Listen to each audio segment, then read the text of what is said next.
Hey guys, welcome back to the channel. In today's episode, we're fixing the Airmatic suspension on my 2011 Mercedes R-Class because it's currently doing this. The right spring has collapsed and is getting inflated and deflated every single time I start and stop the vehicle. While the car is drivable, the problem with that is the compressor keeps running all the time to keep that spring inflated, which means that eventually the compressor is going to burn out and it's a little bit more expensive than the spring itself. The Airmatic on the R-Class, just like a lot of the E-Class Mercedes out there, only has two air shocks at the back, which are designed to level the car if you have a lot of weight in it. For example, this is a 7-passenger vehicle.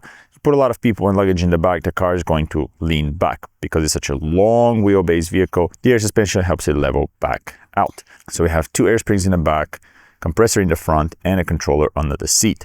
These are notorious for their air suspension issues, and most people are afraid of buying one of these secondhand because they're afraid of how much work is actually involved in these. I've done this now multiples of times, and frankly, it's quite trivial. The rear springs on these are very easy to replace. Compressor, really not that bad. Controller, that's a bit of a different issue, and a lot of the times it will sit in water, so you may have to replace the whole thing, but also not horrible. So in today's episode, we're doing the rear springs and the rear shocks on the R-Class so we can eliminate this saggy rear end.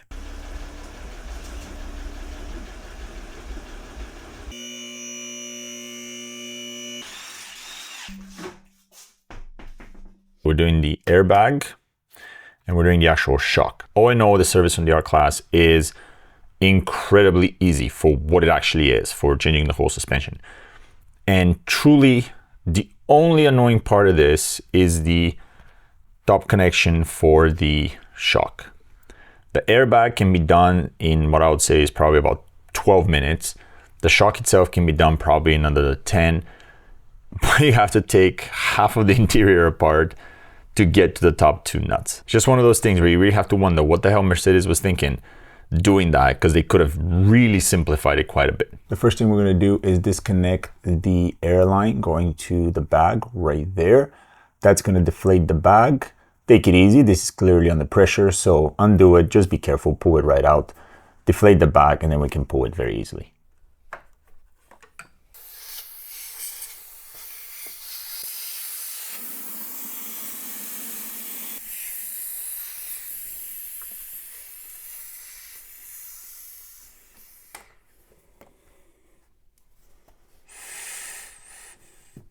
With the line disconnected, as you can tell, the bag is free to go. It is attached to the top by a little plastic pin, so you're just gonna have to pull that hard, and it's free at the bottom.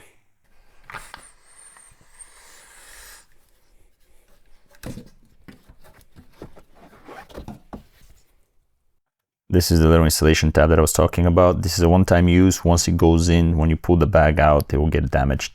You get a new one with the new bag, so this one has to go. The other thing you're going to want to do is take that fitting off the line because it does not go into the new bag.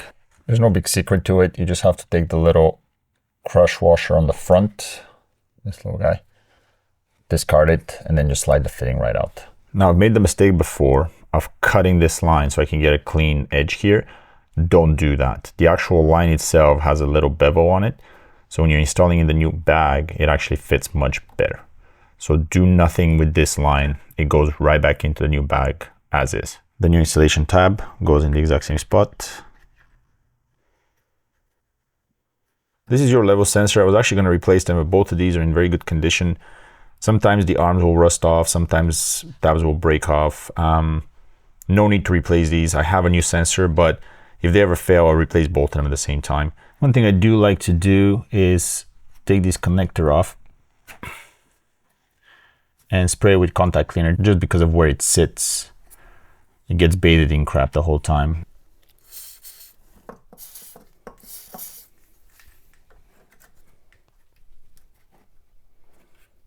And now we can put the bag back in. Pay attention, the opening for the line is facing the back. There's really only one way for the bottom of the bag to sit in place. We're gonna leave that there for now until we replace the shock, because then we can lift everything in place and actually click it.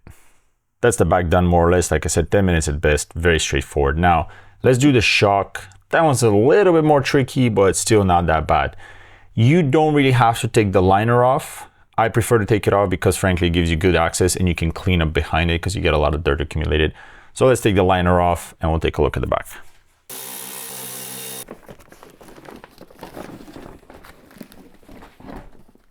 Yeah, like I said, good idea just to clean this up. Lots of dirt, blow it out. Bottom, size 24 on the bolt. Once it gets going, just hit it with the gun.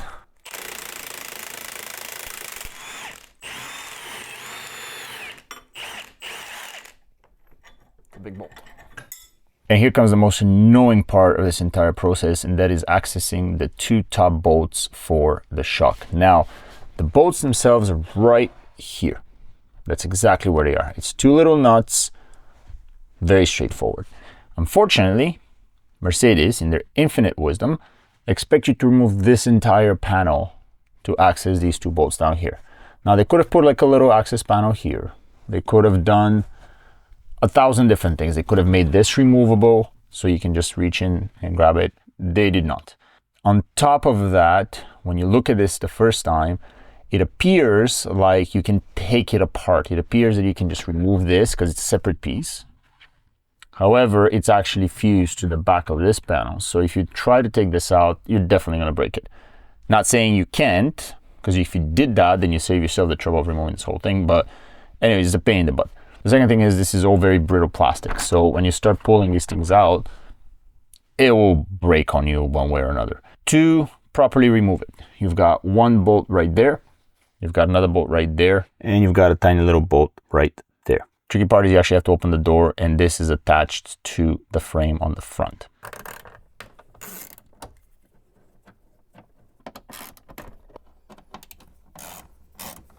This is what I'm talking about here. So we pull this rubber out, and this is the panel that we're trying to remove, and this is where it's attached with the rubber on top of it. So this has to pop up, and then the panel moves backward. Try not to lose these little guys here. All right, back to the inside. This is gonna sound like we're breaking it as you're pulling it, but you don't really have a choice. It's the whole panel. So from there to there, it is all one panel, and it all has to come out. So here we go. Like I said, sounds absolutely horrible. Let's get the seatbelt out of the way. There's the panel. There's your clips. Here's the little nuts down there. One and then two. Like I said, they could have just as easily given us an access panel here of some sorts. I'm not really sure why it's necessary to pull this whole thing up and just break half of it probably in the process. The top's undone. You're gonna have to compress the shock to be able to get it out. And there it is. Put it in place. There we go. So as it expands, it's gonna go into its own place. So to get the shock and airbag properly fitted at the top, I'm gonna lift the suspension a little bit. That's the shock done. Definitely pay attention to the white fitting here, because once it clicks in place, you won't be able to replace it. There it is. That's that.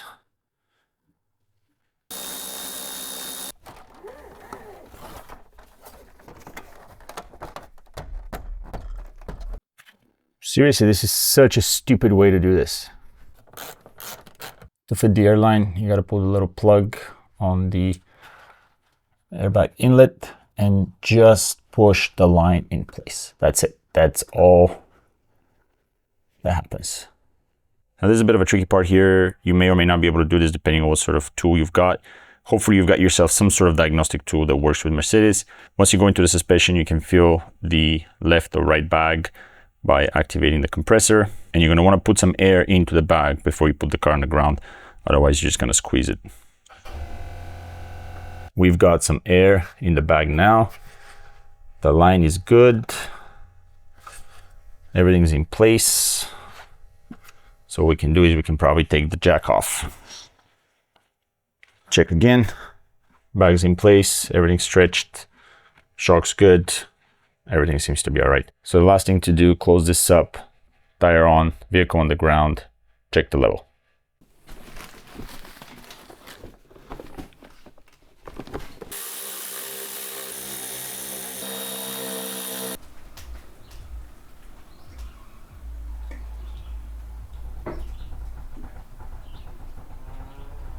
All right, the car's on the ground. So what we want to do is we want to go to the calibrated level, automatic.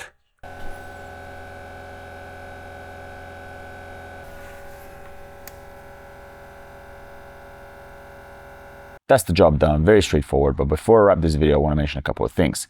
If you have a diagnostic tool that does work with the Airmatic controller, you should deflate the bags before taking them out. I didn't, you don't have to, but if you have the option to, go ahead and do it. The second thing is if you don't have a diagnostic tool, the compressor will inflate the bags for you if you turn on the key. It may throw a code for an Airmatic malfunction at you. Not much you can do there. You may just have to go and clear that code up. But the car should work perfectly fine without inflating the bags before. The compressor will bring it back to level where it's supposed to be. And the third thing was, in the video you saw me just push the line into the bag. That only works for the Arnold bags, okay? If you know anything about air suspension, Arnold is a big name in the industry. They used to be very good with lifetime warranty. I think they got bought out a couple of years. The lifetime warranty is gone. In any case, their bags allow you to simply push the line in. There's no fittings, there's no tightening, there's nothing. Some of the cheaper bags do require you to actually push the line and tighten the fitting.